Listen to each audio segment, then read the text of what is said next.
It's time for all your binge-worthy pop culture news. Welcome to Up and Adam. Hi guys, welcome back. I feel like we just did this because we did. Except we did Wake Up and Adam, and now we're back to recap the Real Housewives of Orange County. Jason's awake. He's had his coffee, so of course I can't do this on my own. Before we welcome up Jason, I do want to say thank you again for another incredible Wake Up and Adam. That morning show is so much fun. I feel like we're really getting the format down. I love the panels. I love the live chats, the conversation, and just sometimes the funny videos and everything that we go over. So thank you, thank you. And also I saw that we have a super chat to kick us off. Angela Mackey, thank you for that. Sending everyone love and good vibes today. I love the energy in the chat always. Adam, you set the tone for this amazing energy. Keep working hard and get it, honey. I like that. Okay. So guys, before we welcome Jason up, don't forget to smash that like button. This is the subscribers only live chat. So if you're not subscribed, get subscribed. And then also yesterday we did a live to make another big announcement with Emily D. Baker. So Emily is going to be joining Zach and I in Nashville. We sold out of all of our VIP tickets. We still have amazing general admission tickets left where you guys can join the party. And now Zach is looking into extending VIP tickets for all 3 cities. So I'll keep you guys posted. But if you haven't bought your tickets, you can still use the code TEATIME in Nashville right now, TEATIME, to get $5 to $10 off of your tickets. So why not? Let's welcome Jason. 111 in the room the first 2 minutes. Hey.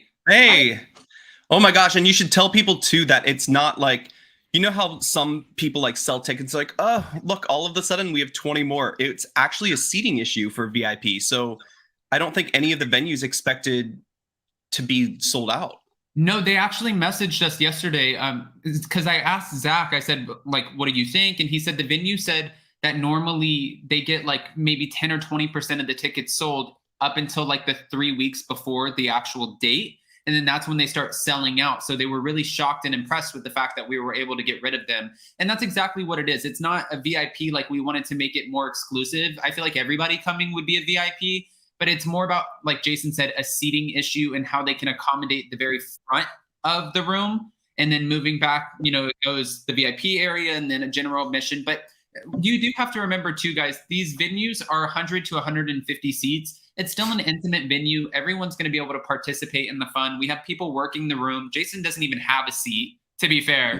Jason doesn't even have a seat. I'm going to be busy. It's fine. Yeah, Jason's going to be playing with everybody and like walking around, talking to everybody. You're going to get to meet my family, friends. We're going to have a lot of fun, especially in Nashville.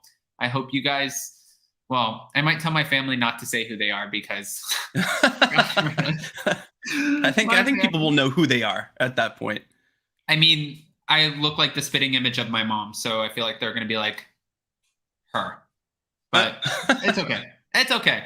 All right. So with that, guys, I want to ask you in the live chat, what did you think about last night's episode? And if you could rate it a 1 to 10, mind you, this is season 16, and we were really anticipating season 16 to come in with a bang because we got Heather Dubrow back.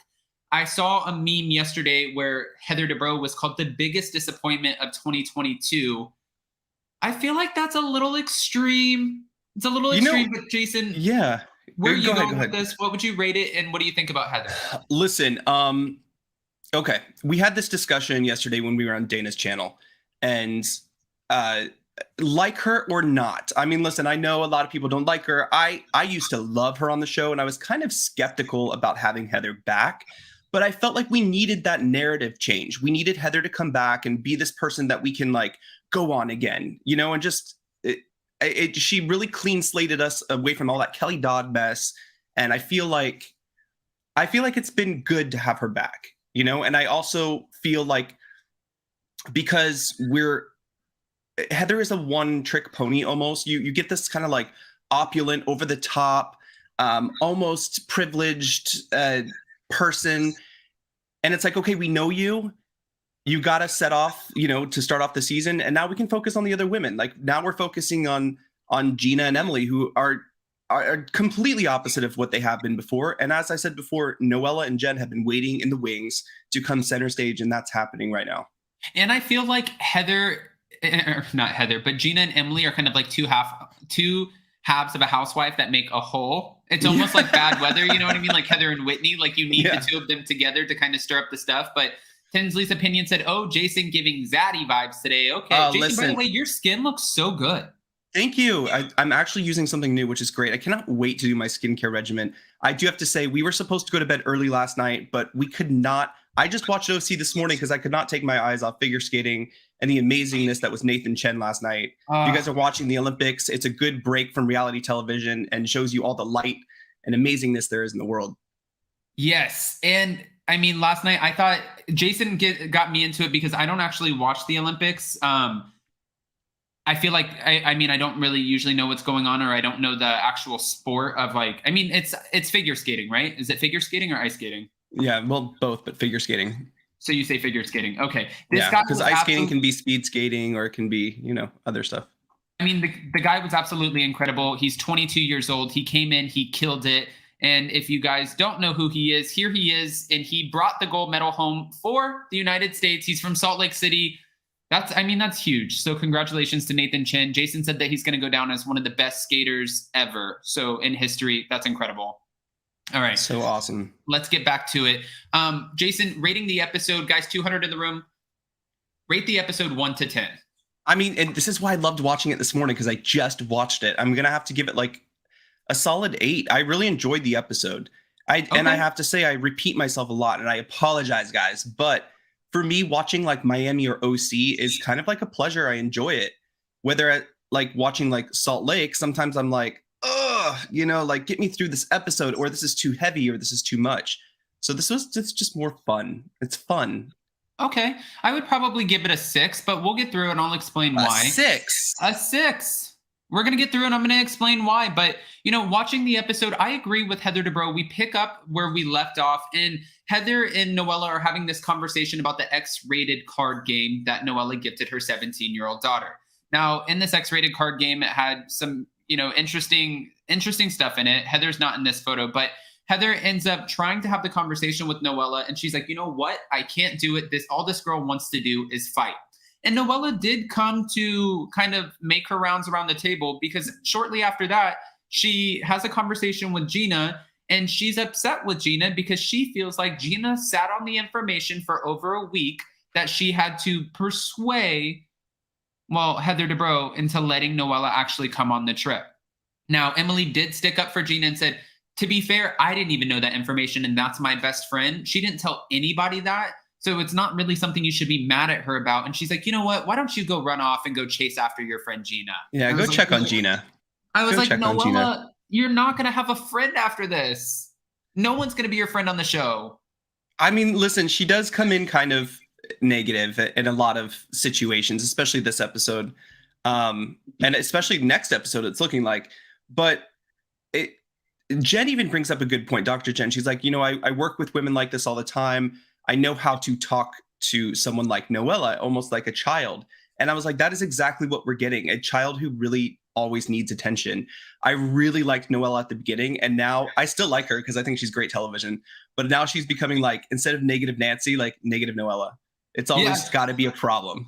And that's and I understand too. I'm trying to sympathize with her situation, because her whole life just got ripped upside down, right? At the same time that she's been given an amazing opportunity to have this platform. Her husband has left her. He took everything. He cut off her credit cards. She's squatting in her home before she gets kicked out of it.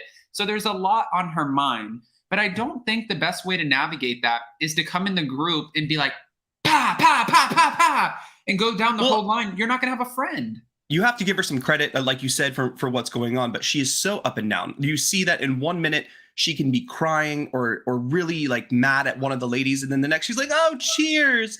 It's just like, I'm so confused, and I probably think she's confused at this point too. And also microdoses of Clase Azul, the way Shannon was pouring those aren't going to help. Yeah. Those are not going to help. No. Which that was like a glass of wine.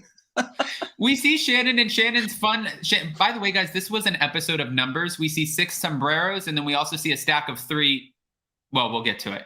So before we do, we see Emily. She comes back after checking on Gina. She goes to sit in her chair. The chair was moved into the sand, and she falls over.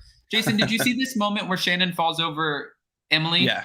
This was so just Shannon wanting to be a part of like the attention and the fun. She didn't actually fall over Emily. And when I see moments like this, I'm like, you're reaching here. You're trying to have a moment. Emily fell out of the chair. You want to jump on board. Nobody goes to help somebody like that and just falls over. Like, do you see what I'm saying or no? No, 100%. And you see that Shannon's kind of like the lone wolf this season, right?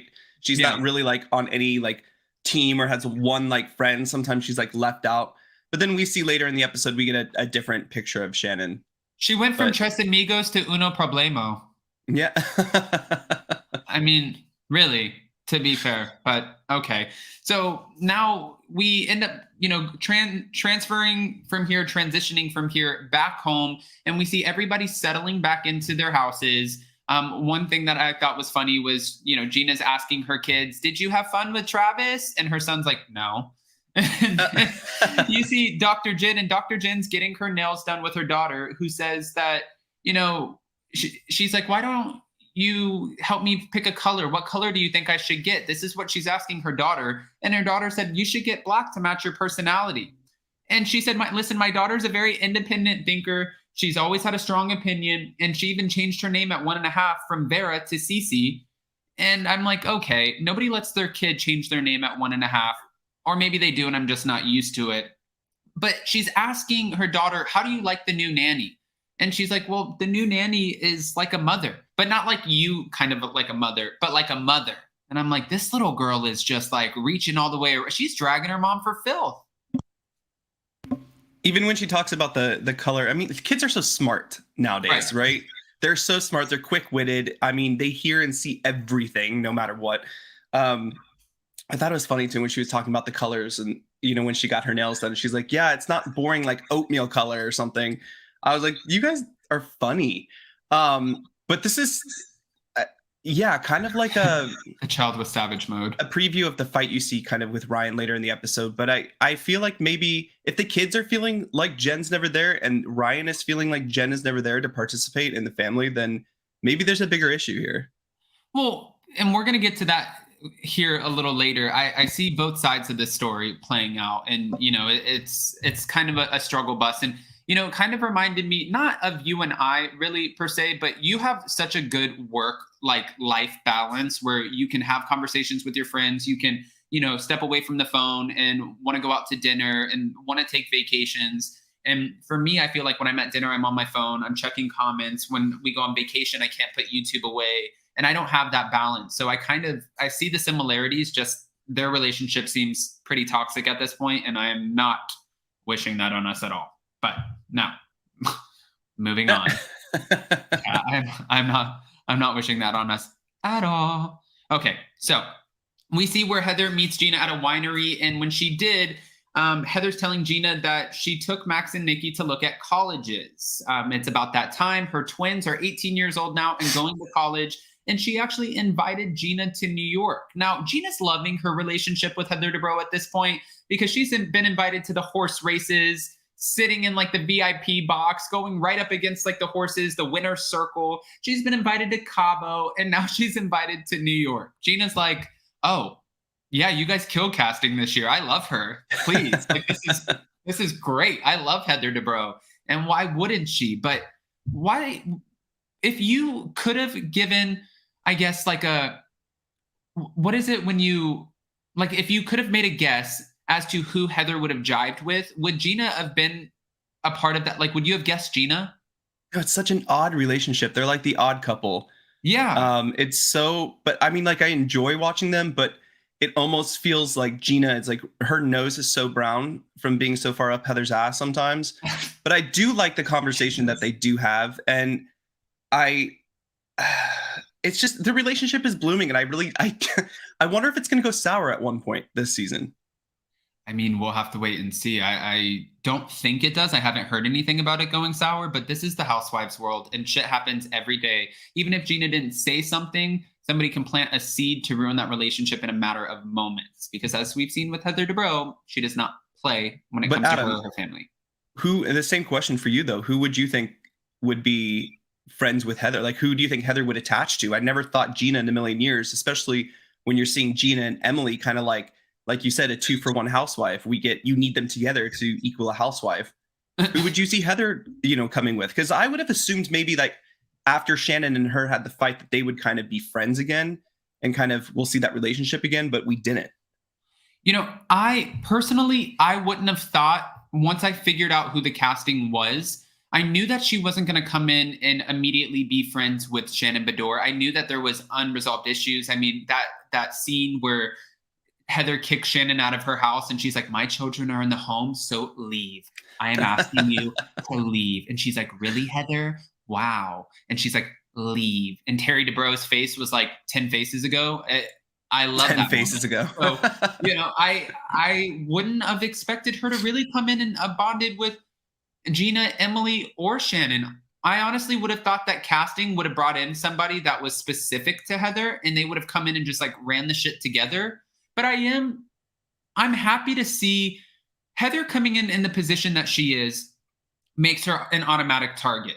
It's like we talked about with Dana Wilkie yesterday. She has the opulent lifestyle. She's wealthy as shit. Has a $20+ million home, wants to build another $20 million home, buys whatever she wants. She throws a little, like, come over for a picnic and it costs $30,000. Like, she just has it all. And when she fights with someone or she's in a disagreement, she almost Meredith Marks them and disengages, and she's not going to cut them with her words. So she's a really hard person to go in on. And the only thing you can really say about her is that she's snobby because she has this opulent lifestyle. Yeah, but I also have to say she is very different than Meredith Marks, the way she disengages. When Heather turns her back, it's almost like a knife cutting you. It's like, oh my God, you don't really want to piss her off, whereas like Meredith, like, okay, you're disengaging. So what? You know what I mean? Yeah. That's true. But for Heather, I don't know. I do like the fact though that Gina, came in and she wasn't so bothered by Heather's lifestyle and opulence. And she was just like, you know what, I'm going to embrace this woman. But then again, why wouldn't she? Because Heather's like, here, let me share the love. Come on trips, fly private. I'll pay for everything. And Gina's just like, listen, girl, I'm at home with like my 6 kids because I have like the 3 stepkids, my own 3 kids, and it's a shit show. So yeah, you want to take me out and wine and dine me? Then I am all yours. I will go. And she's down for the ride. But did you ask if somebody asked, it wasn't you, if we think that there will be problems between this dynamic in the future because of how close Heather and Gina are getting? I don't know. We see that come up in the preview for next week. When when Emily even asked Shannon, like, are you kind of jealous of this relationship that Gina and Heather are having? They're in New York together. I don't know, but I felt like when Emily was asking that to Shannon, it was almost her asking for validation of, can I feel that I'm jealous that Gina is attaching so hard onto Heather? Right. Okay. I don't know. I don't see this going sour. I really don't, because like you said, this is a 2-for-1. I feel like these two are making one housewife. They need to keep their bad weather position and stick together and stick it out. And I think they will. All right. Okay. I'm going to bring up a super chat really quick. Annika, thank you. 309 watching, 320 now, 137 likes. Please smash that like button. We appreciate it. W. Bailey Skincare said, I like Dr. Jin. She'll be good if we give her a chance. Noella needs to let someone else breathe some of the air in the room. She sucks it all out, which Gina did say, I want Noella to exist in the room without becoming. Right. Okay. Right. And this is pointless. Also, thank you for the super sticker. We appreciate you. Let's go ahead and move on to our next scene. Now, we end up seeing Shannon meet up with Emily and Noella. And when she does, Emily had a very honest conversation with Noella, suggesting, like, listen, I think that you should talk to Gina. Mm-hmm. And she's like, Noella said, I feel like Gina's hurt me so bad because Gina and I got into this relationship and we started having these conversations and we fell really hard, really fast. And I'm like, she's not in it's a friendship and she was nice to you. You're giving her whiplash. I mean, at this point, yeah. Something I really noticed in the scene was how bad editing was. Did you notice that at all? No. At one moment, you have Noella is like stirring her like ice in her white wine. And then the next, like literally 2 seconds later, she's sipping a Manhattan. 2 seconds later, that one's gone. There's a new one. I'm like, they are just waiting for these ladies to get just completely smashed. And it's so funny how editing puts together this conversation, because I actually went back and every drink, it was like a new sentence. I'm like, how did that fit into oh, you guys are piecing this together. You guys are doing some Bravo editing here. But if you go back and watch, you can see all the glasses and drinks change. And it's not the first time they did it this episode, because it happened with Heather and Emily, where they had glasses in front of them of their wine and champagne. And then fast forward, here's the waiter bringing the wine and champagne. I did see that. Diluted the conversation a little bit for me between, Noella, Emily, and Shannon. I saw that when Heather and Gina were sitting there and they went out for this lunch. And then, Heather said, do you have, or one of those choices, a Brut? And she said, yeah. And she's like, she'll probably do a Sauvignon Blanc. And then all of a sudden it just like the waiter walks away and she's like, so how have you been? And you see the Sauvignon Blanc and the Brut there. And I'm like, okay, that did not happen that fast. So I was thinking in my head last night watching it, what was the scene in between this? Did they just have casual conversation? Yeah. And then once the drinks get down, it's like go time. Yeah, it's like when you have on Vanderpump Rules. But also I noticed something, because a lot of people complain about how controlling Heather is. And in certain situations, like on the trip, I really loved her organization and kind of like, hey, this is what we're doing. Because if I'm on a trip, I really like to just know what I'm doing. I don't like to just like, well, actually, maybe that's more you. Sometimes I can't sit by the beach for hours. But I noticed when they were sitting down and she ordered the Brut and she was asking about it, she didn't give Gina a chance. She's like, you like Sauvignon Blanc, right? And it's like, that's what you're going to order. Like, that's almost how it felt, so that's the first time I really noticed that. I don't really love that though, because to be honest with you, like we have family members, and I'm not going to name them, on your side, and my family is not organized. So it's not my side, but like when we go somewhere, it's okay, well, we have dinner at this time. And then after this, we're going to go here, and then we're going to go do this. And it's always definitely out of love. But I really don't like being told what I'm going to be doing. I don't like an itinerary unless I fully committed to that before I came onto the trip. Options are nice. Options are nice. Like, here's some things that we could do. But I feel like, in this certain situation, just with that glass of wine, I felt like this is what you're going to have. I mean, listen, if you're going to tell me what glass of wine I'm having, I'm okay with that. I just don't want just pick any, really. Yeah, just pick any. I just don't want you guys, like, for example, like Jason's sister, I love Jason's sister. She's amazing, but she's very organized. She's very structured, and she loves to make sure everybody's having a good time. So like if she invites you on a trip, then it's like, we're going to have breakfast at this time. But that is very planned out. Yes. Her trips are very planned. We're going to go to the park after that, like the theme park. After the theme park, we're going to go out to lunch. Then we're going to go home and relax for an hour, take a nap, get it together. And sometimes it's nice, but I can't do like a couple days of an itinerary. I can follow somebody's lead for like a day or so, but I cannot do more than that, because then I start thinking in my head, like, I just need space for myself and I want to do something I want to do. And I'm seeing that. I mean, Shannon even said on the show, she's like, it's nice, but it's exhausting. Well, then you compare, like, okay, so Heather has that uptight kind of personality, and everything has to be very controlled. I think she really has to know where everything is, very like OCD kind of personality, which I totally understand. But if I imagine someone with her lifestyle, I would think there would be a little less stress and a little more kind of, I can relax. Oh, this is my house. Like Caroline Stanbury, for instance. She makes being rich look amazing. That's fantastic. I love watching her. Yeah. But I feel so stressed for Heather in her opulent lifestyle sometimes, especially when she has to control every other situation. I'm like, I mean, Sabrina said it. Heather's so type A, she just can't relax. Like, she just has to. She has to control everything. And you say that about me sometimes, like when we do things, and I don't even notice. You're like, stop trying. You say I tell you what to do all the time. Oh my God, all the time. You're always like, stop telling me what to do. I'm not on your time. And I'm like, I didn't even notice I'm telling you what to do. I just said that we're going to go to the beach. After we go to the beach, we're going to have lunch. After we have lunch, you're going to walk the dogs. Like, I didn't know I was telling you. And you're the one who doesn't like the itinerary. I know. Oh my gosh, I'm Heather. Yeah, you're Heather. I'm a broke ass Heather. Yeah. Great. You're a broke ass bitch. I would rather be the wealthy Heather, but okay, hold on. Let's get back to it really quick, because we see we have to talk about this in a minute. Wait, are we going to talk about the boat? We're going to talk about the boat. We're going to talk about the boat first, actually. We see I like the boat. I like the boat too. And I like Barbie, Skipper Barbie, whatever Emily called her.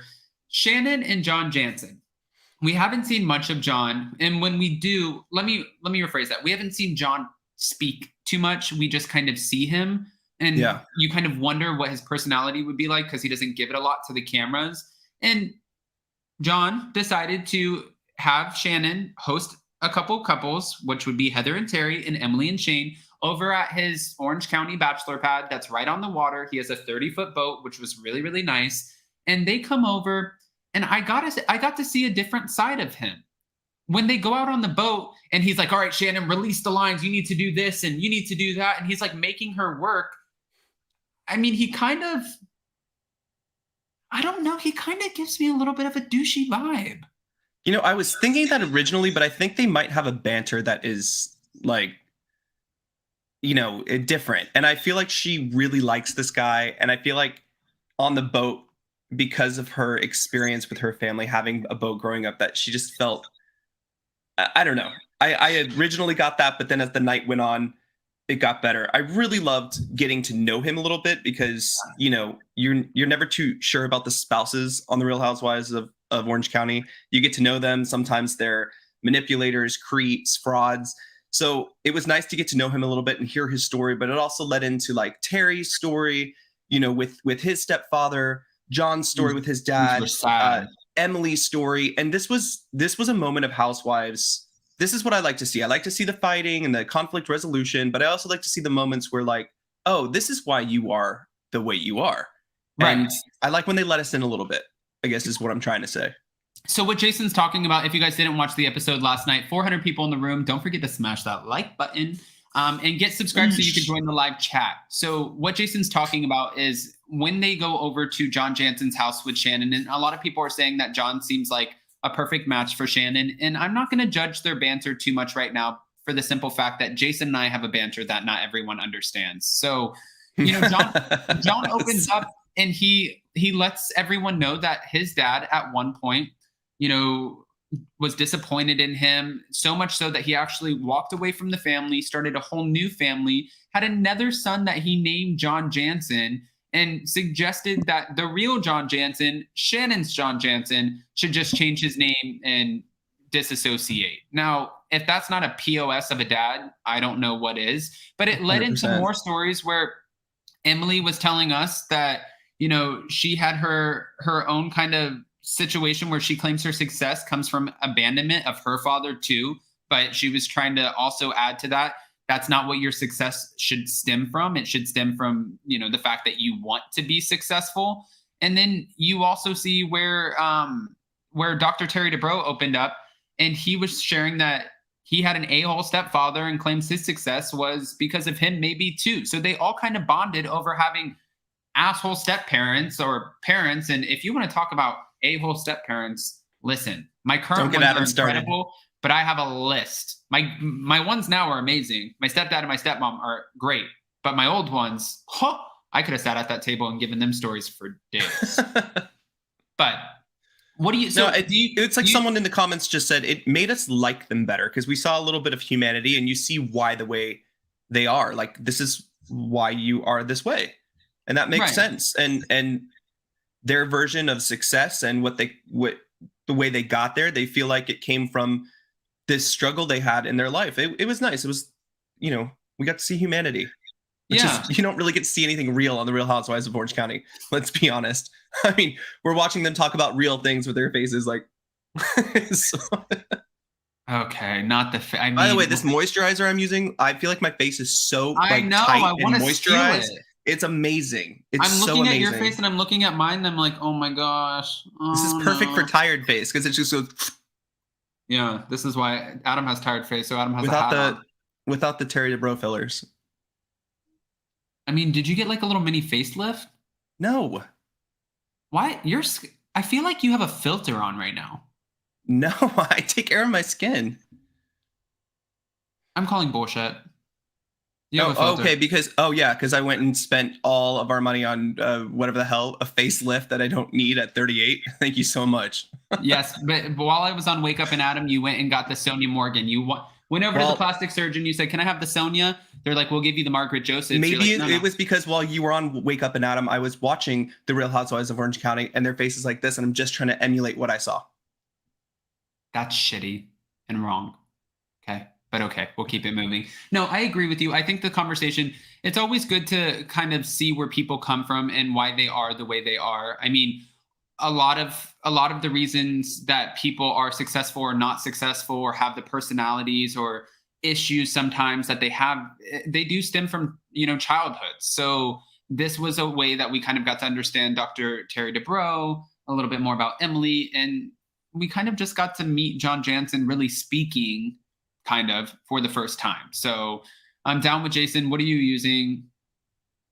It'll all be, we're doing a whole video on it. I have an amazing skincare YouTuber. She's phenomenal, actually. I really like watching her. She does a lot of makeup, but she is really into skincare.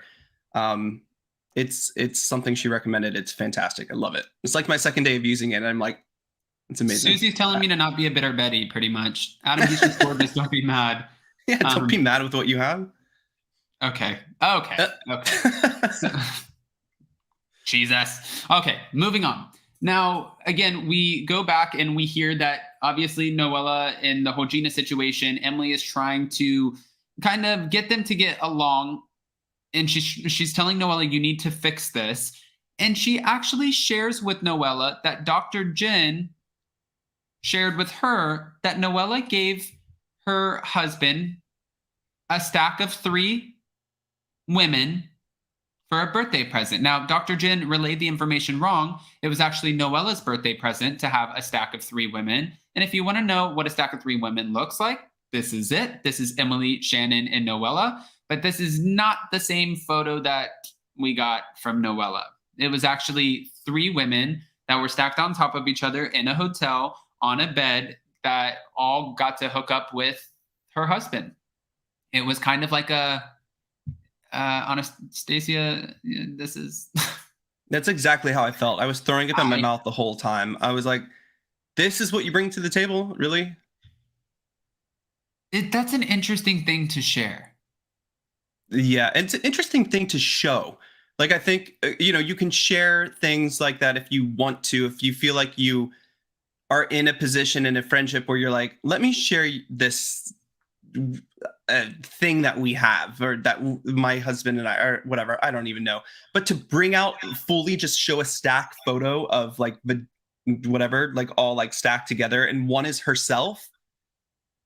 And they showed it on the screen. There are no moral boundaries. So now I do understand what Heather is talking about. And Joanne said, why show that? Why would you think your husband would stay with you?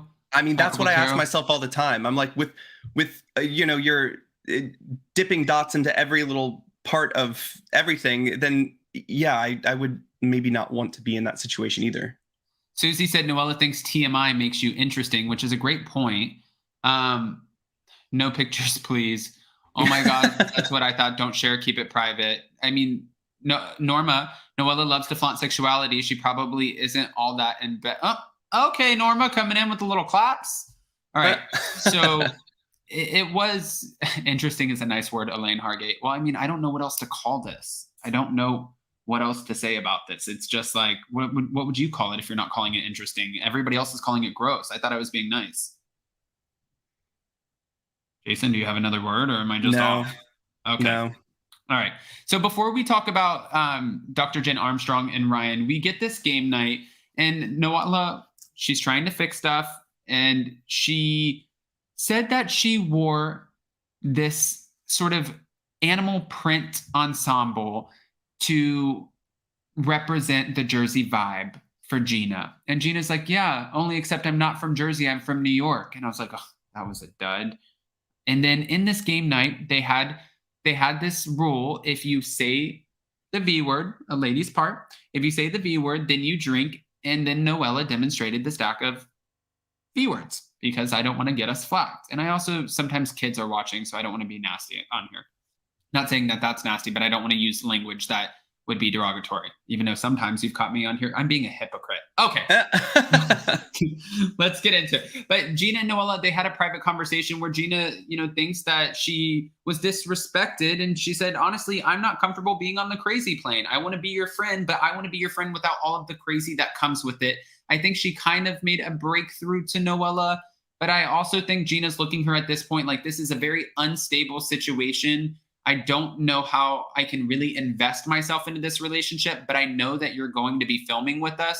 So I just have to go along for the ride. right? Like, Yeah, I mean, there's that's nothing. kind of what it felt like.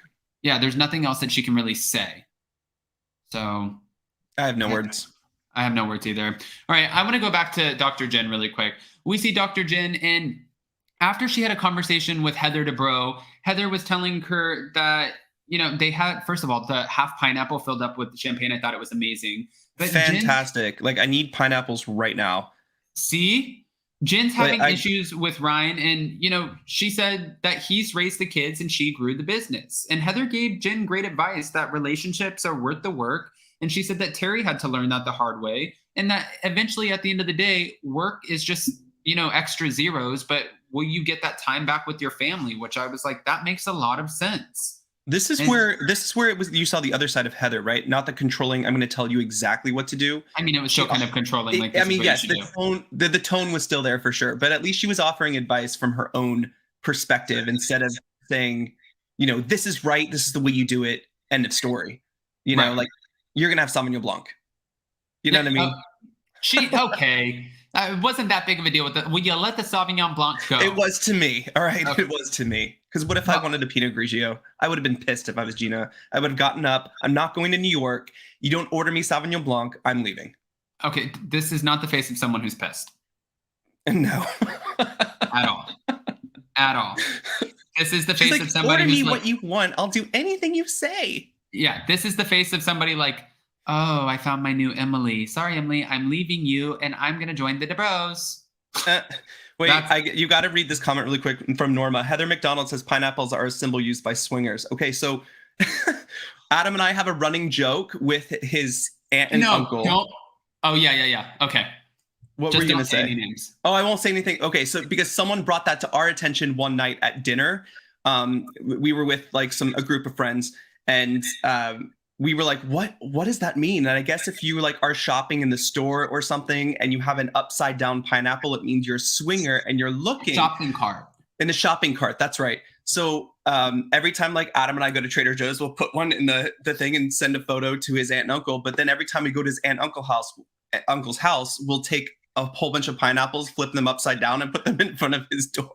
Because my aunt loves pineapple. So I mean, I don't know if she actually, I've never seen like a real pineapple in her house, but she always has like the decorations around her pool and stuff. At the top of like the fire sticks, there's pineapples. There's pineapples at the front. Yeah, it's like Key West, but done like the best way. It's great. Yeah, Key West done like the best way. But we'll actually go around and rearrange their house when they're outside talking or whatever. And we'll turn a couple pineapples upside down, and they'll find it like a couple days later and send us a photo and be like, really?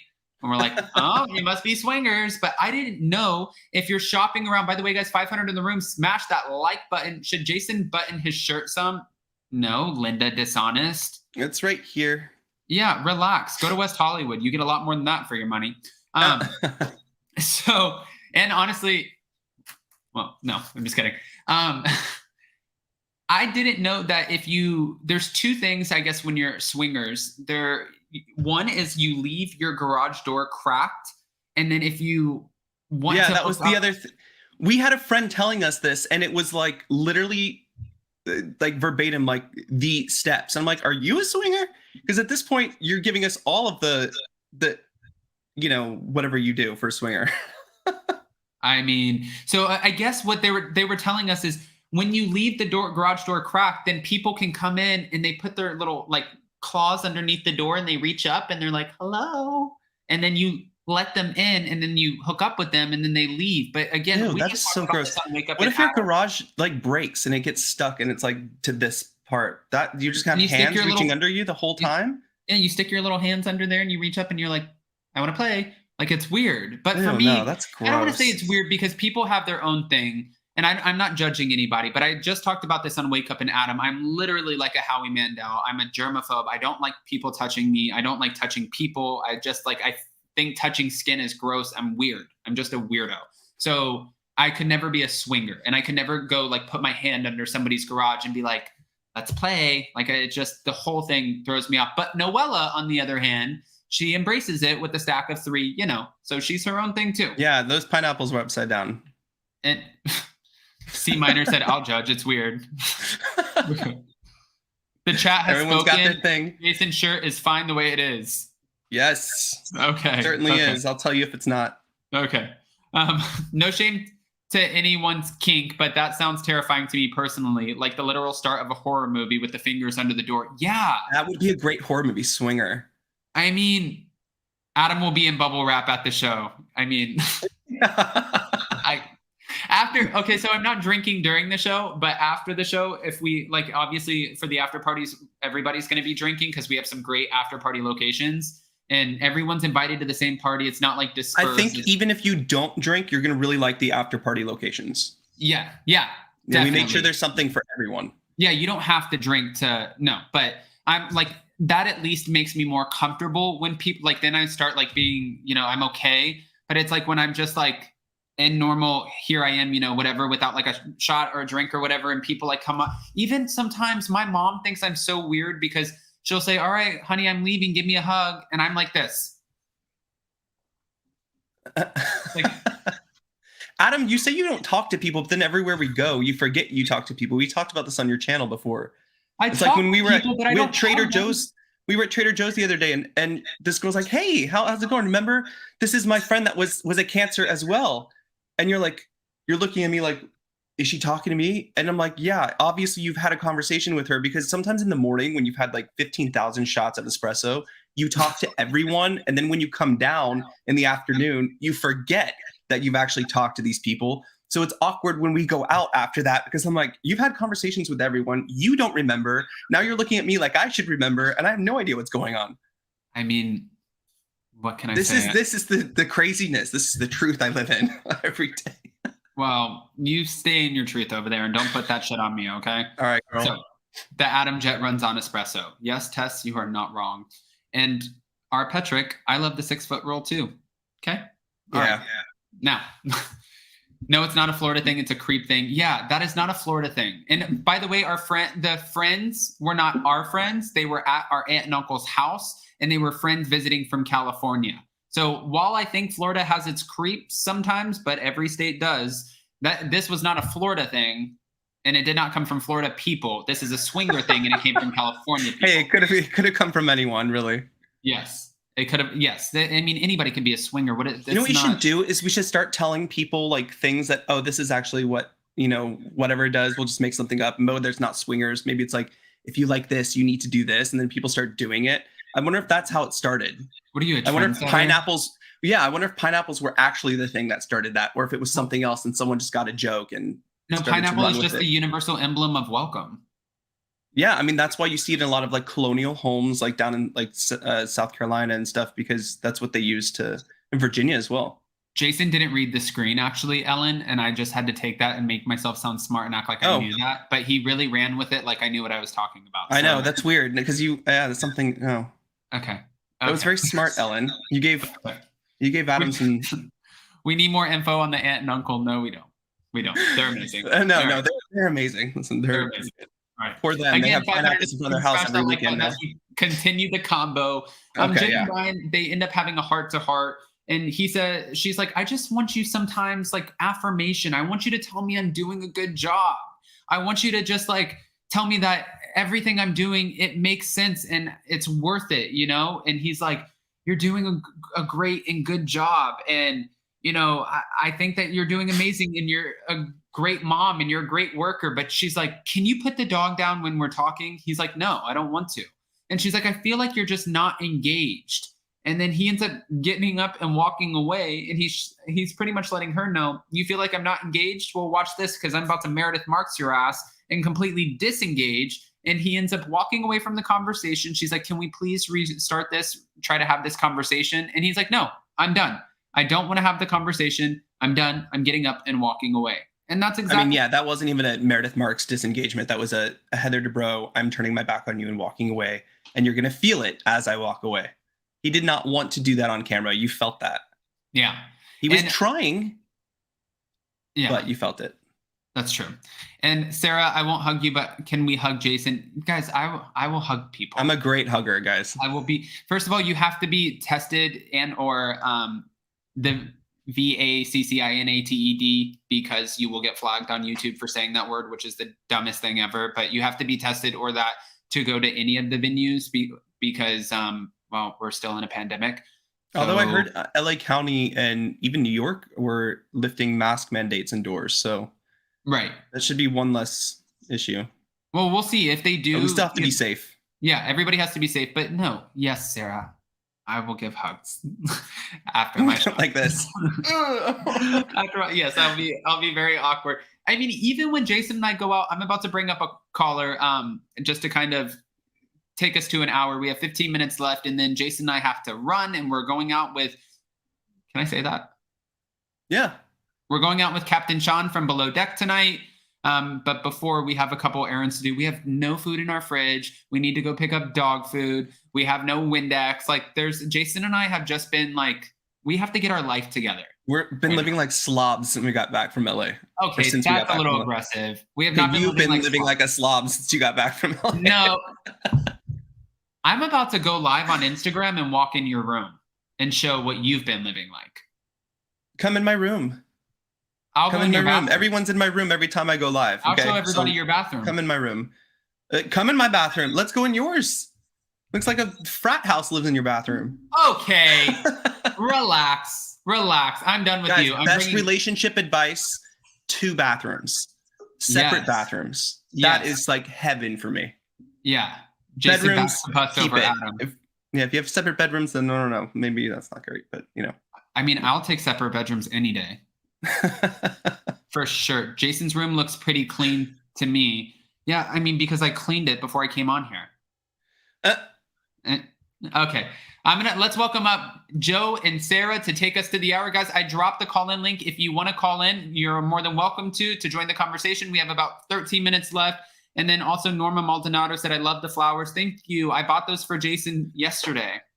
No, you didn't. Your mom had them when we came back. Okay, can you fucking let me say one thing and pretend like I did something nice? Like, one thing. Rosemary said, yeah, right. You guys, I feel like Okay, here we go. Hi, guys. Hi. Hi. Yeah, no, I noticed those flowers a few days ago, so I'm sorry. I was like, oh, that's so nice that they have flowers in their place, but I didn't assume that you bought them. Actually, I thought maybe Jason bought them for you. Sorry. Usually, no, actually, we have to flowers. be fair, are you the gift?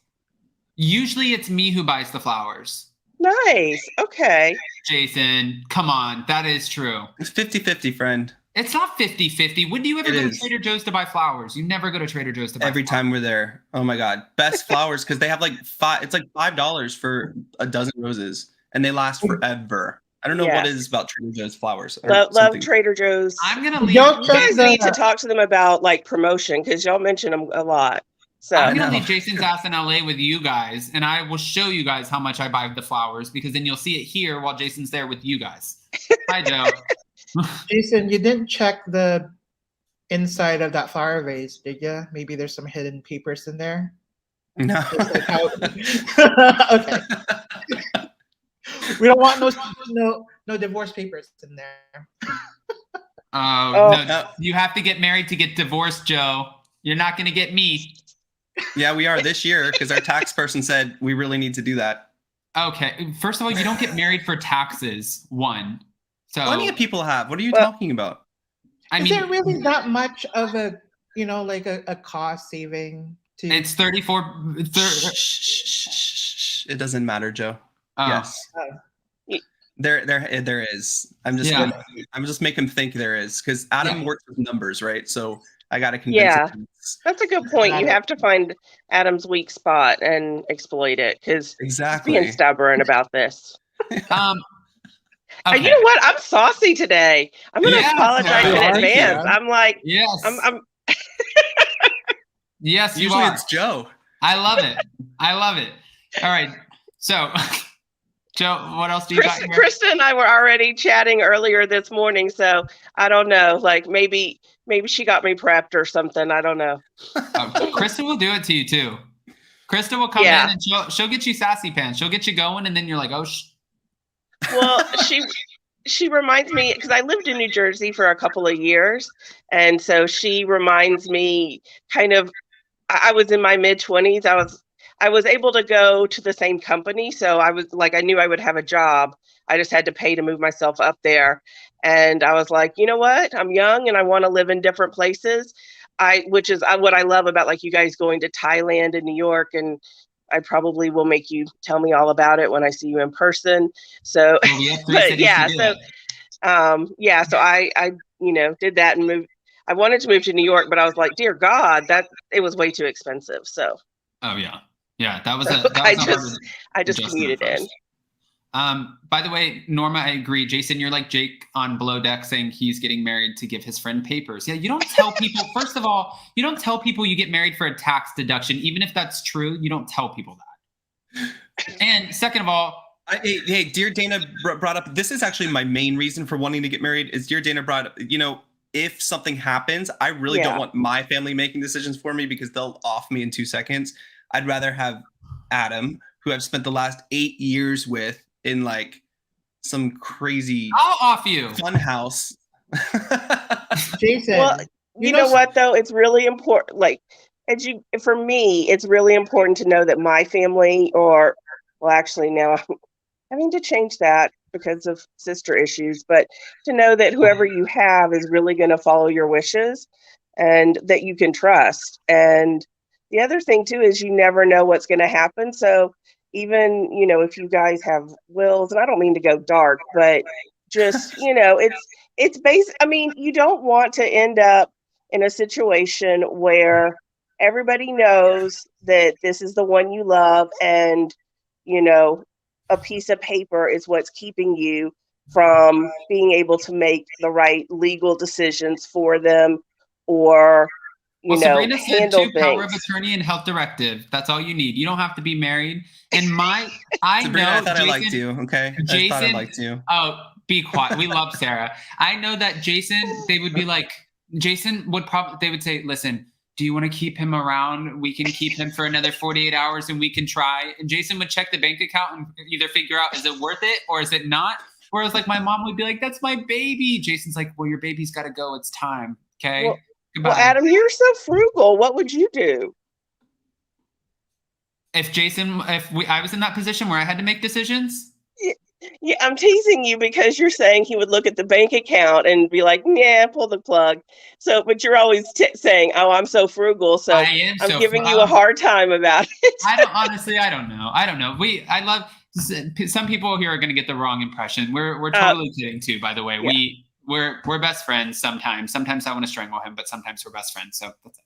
Well, Joe, that's part of being best friends and partners. And I love you guys. You guys know that. So it's like I told you the other day, like the people that as I feel more comfortable with them, I tend to give them a harder time. And so that's why I guess I understand, like, when you two banter, it's like, I don't know, fun bicker foreplay versus like, hateful.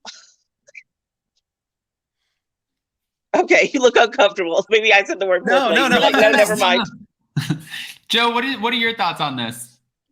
Well, I thought we were talking about Real Housewives of Orange County, but it seems like sorry. We're talking about Adam and Keith. Let's talk about Jennifer and Ryan. Yes. Ryan. Rhinestone. Well, Ryan. yeah, no, I think that was really cringy, and I thought that Jen assumes that their problem was going to be solved by just appreciating each other. I don't understand, and maybe they've already done it, but I think they really need couples therapy because I don't know if Jen actually understands what the problem is in their relationship and just assumes she knows how to fix it. Because if she already knew how to fix it, then it would have already been fixed. Right. And I think too, there's a little bit of a power struggle here too. And they both aren't really seeing like what each other wants. Like Ryan's like, I wish you'd be home with the family more. And she's like, well, I'm kind of taking the weight of the family on my shoulders in the financial aspect of it. And I'm trying to make sure that the family's provided for. So I don't have the same, luxury of being around for the kids as much as you do. And then I think that, again, a power struggle. To me, that's what I feel like I'm watching. I feel like they don't. I'm sorry. Go ahead, Joe.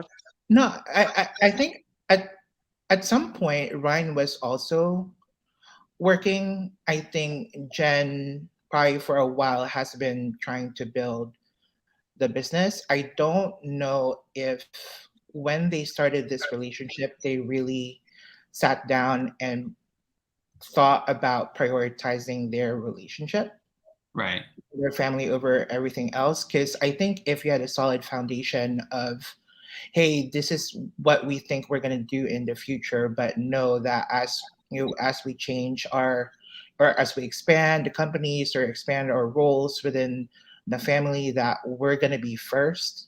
Our kids will be second. Everything else will be lesser priority. I don't know if they've had that conversation, because it seems like they're wanting different things, but it seems like they're not seeing each other's wants or needs.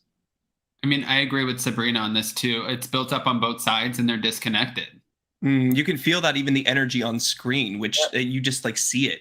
It doesn't connect. Monique Alexander said that Dr. Jen last night said on Watch What Happens Live that they're getting better. But then again, I mean, I called yes on that one. I don't think that's true.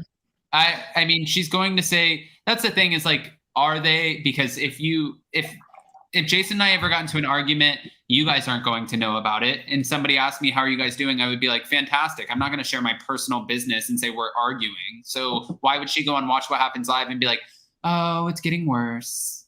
Yeah, she's not going to do that. Exactly. Yeah, I think that their communication broke down at some point.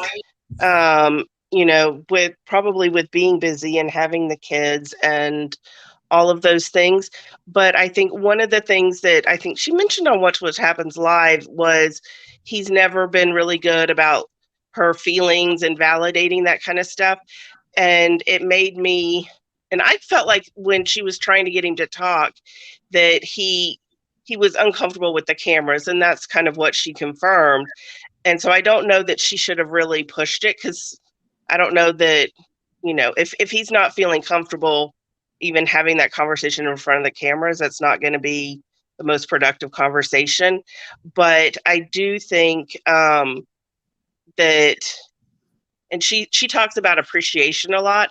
So I think that that's maybe like her love language or something like that. So I think that they need to connect on what the other one is missing and find a way to do, to meet that halfway, because I feel like,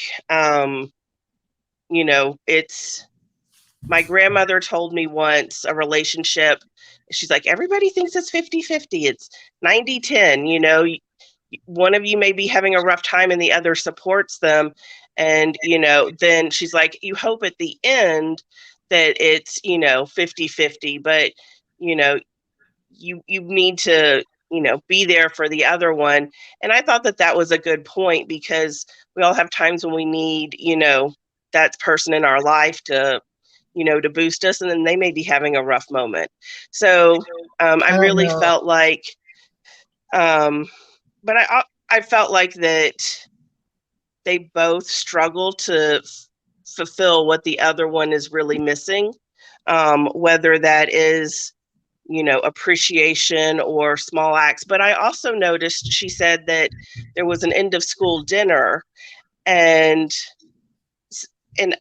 I'm not sure. I guess I feel like maybe she should have pushed to go to that more, but I also feel like he should have, invited her. Yes, they're filming and that kind of stuff, but if it's something where they need to be spending more time as a family, if that's something that's on the calendar, they need to make it work. So I don't know. I guess divorce.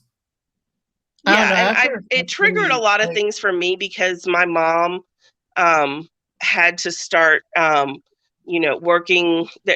Just financially, we needed my mom to start working, and she went to work as a nurse, as an RN in high school. But she went and she had to take the night shift for, the shift differential and all that. And it really, it made a big impact, her going from like being my Girl Scout leader and being home and, all that kind of stuff, to us having opposite schedules. And so I heard what she said about feeling, she didn't want her kids to resent her or whatever. But I also really, my heart broke when her kid was kind of teasing her. And I don't think her daughter meant to be mean, but I also don't think that there was a good answer that her kid could have said when she was like, so what do you think of the nanny? If she says she hates her, well, then she feels guilty. She says she loves her, well, then she's like, well, I'm being replaced. Now, I mean, the mom comment wasn't nice. I think, I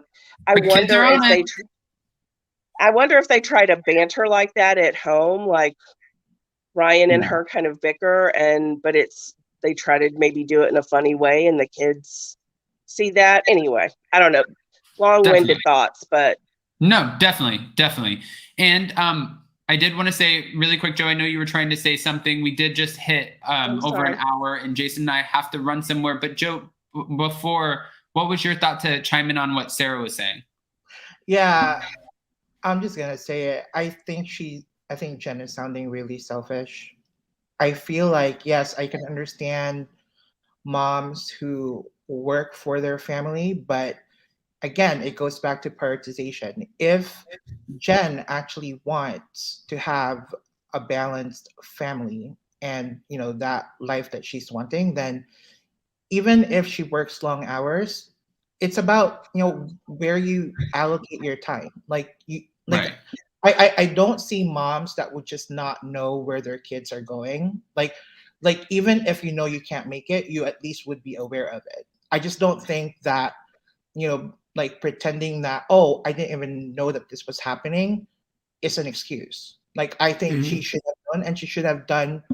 And I'm not trying to mom shame, but I'm just saying, I just don't see efforts from her end either to make sure that her family is being appreciated and that she appreciates Ryan. It's all about, hey, I want you to appreciate me in the way that I want to. And they're not having those conversations. I agree. Sit and work out the balance. Helen Taylor said. All right. Joe, Sarah, thank you both for calling in and sharing your thoughts with us. And thank you for joining us for this recap. We appreciate it. And of course, we won't be back for a live tonight, but we will be back tomorrow to talk about the Real Housewives of Miami. We're going to go play with Captain Sean tonight in Fort Lauderdale. I don't know what that means. I've never met Captain Sean, but I don't know what that means I'll either. let you guys know how it goes. Thank you, Sarah. Thank you, Joe. Bye, guys. Bye, guys. Bye, guys. All right. Jason, that was a great recap. Yeah. It was, it was an enjoyable episode. I know some people liked it and some people didn't, but it was good. It was good. With that, guys, if you haven't already, go ahead, smash that like button. If you're not subscribed, get subscribed. If you're not following Jason, you can follow him on Down with Jason. Jason, is there anything else that I was missing? Just what are you looking forward to next week? I can't give you that kind of information right now. I can't because For Orange County? Yeah. Oh, no. I know what you were talking about and asking. I was trying to remember what the preview showed, but I know what I'm looking forward to. It's when Emily asked Shannon if she's jealous about Gina's relationship with Heather. That's what I'm looking forward to. And I want to see that reaction. I'm looking forward to seeing Emily kind of call out Noella a little bit and see where that goes. Yes. It's not all about your divorce. Yes, I do remember that. Yeah. That'll be good. That'll be good. All right. Well, is there anything else I missed? I guess let's go make the appointment. Bye, everybody. We love you. Thank you to our super chats, super stickers. Thank you to our mods. Thank you to our amazing callers. And thank you for everyone participating. You guys are the best. And hopefully you can see at the bottom of the banner, you can join us in the 3 cities, Los Angeles, New York, Nashville. Zach and I, a few of our friends, some social media people, some YouTube content creators, Emily D. Baker, and Bravo celebrities that you will recognize. Just come play with us. Go to spillingtealive.com. If you haven't gotten your tickets for Nashville yet, you still have the opportunity to go right now and get your tickets. And you can use the promo code TEATIME. Bye, guys. Love you. Bye.